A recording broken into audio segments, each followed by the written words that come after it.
Do you start strong and then a few weeks later find yourself back at square one?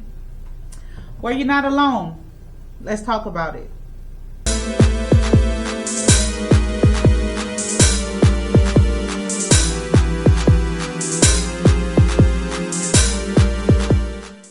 Hey y'all, welcome back to Modestly Fit, where we're putting a difference with getting fit modestly.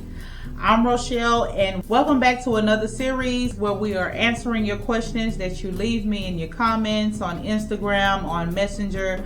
So we're going to dive right into it. How to stay consistent when you keep falling off. To start off, I would say set small, realistic goals. When starting a plan, it's like you have in your mind all the changes you want to make, but you have to go through the process of making those changes, and you won't make them all overnight. And when you find that you've moved too fast or ran too fast, you failed at one of your goals, but we oftentimes end up getting discouraged and just say forget it, and you go back to what's comfortable for you, what you're used to doing.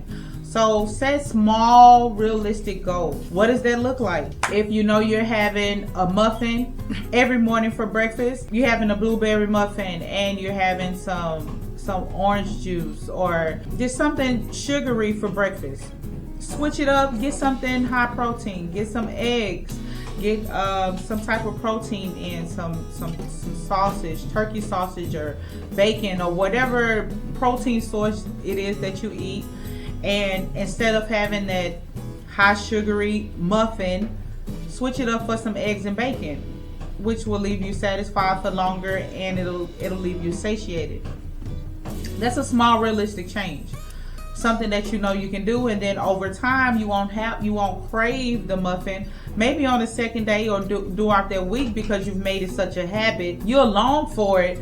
But if you stay consistent with making that very small change, then you'll notice you can go without the muffin and you'll see some progress. So set small realistic goals, at least 1 to 2 changes at a time. Like I said before, if you're going to the grocery store or you're going shopping and you like to get that spot that's right close to the front entrance, park back a little bit further so you can get a few more steps in. Those are small, realistic changes that you can make, and then over time you can build from there. Second thing, identify your triggers. You know what it is that trigger you, that makes you want to eat. Like late night snacking, that's a huge one. Instead of grabbing a bag of chips when it comes to late night, do something else. Or if you just have to snack on something, I love to either snack on fruit or like some yogurt or something that's good, that has a little sweetness to it, that satisfies that little craving for something sweet during that time. Any sweet fruit is healthy. You still get sugar, you still get that sweetness that you want,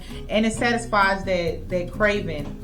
So if you can identify your triggers, let's say you're used to eating like chips, cookies, just whatever you can get your hands on. So instead of grabbing for the chips, which brings me into this, you have to get them out of your place altogether. Like that's a hard one, but I cannot stress that it has to be done. And I know, we live with other family members, for those who don't live alone, and they have their snacks. So over time, you'll grow that strength to not grab them.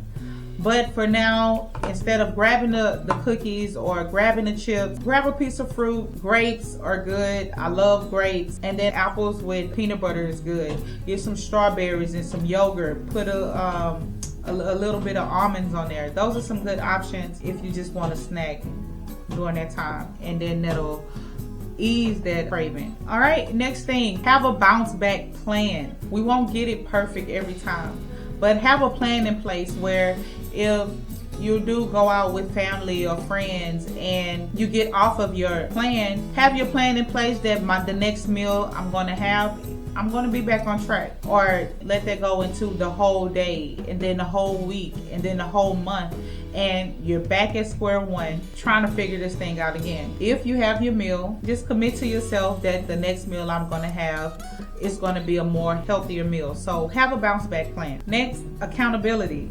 Get a workout buddy. Check in with someone who will keep you accountable and challenge you. And then celebrate your progress. A lot of times going through the process, we can get so caught up in, I'm not seeing myself like the image I'm seeing in my head, or I still have this area I need to work on, or that area. But celebrate the progress that you showed up today when you didn't really feel like it. Or celebrate the fact that you had a mind not to do a workout, but you went ahead and did the workout anyway. Or celebrate the fact that you got a salad instead of getting a burger. Just celebrate those small wins because they add up to progress over time. So reward yourself for just showing up, even though you don't have the results that you want just yet. All right, so to answer your question, you want to be consistent, but you keep finding yourself falling off. Set small, realistic goals. Identify what your triggers are and replace the habit. Have a bounce back plan when you do get off track. Have your plan in place so you can get right back on track. And accountability. You're already here with Modestly Fit, so we hold each other accountable. We support one another. So you already have that in place. And celebrate your progress. Reward yourself for showing up, not just for the results. So falling off isn't failure. Quitting is. So the key is to just keep showing up. No matter how many times you fall, keep showing up. Keep being consistent with showing up. All right, so that's gonna wrap up this video. If you have any questions, you can send them in the comments below, or if you follow me on Instagram, you can send your questions there, modestly_fit modestly, or on Facebook, you can send me something on Messenger at Rochelle Walker. So yeah, let's stay strong, let's stay covered, and let's stay confident, and let's get fit. Modestly.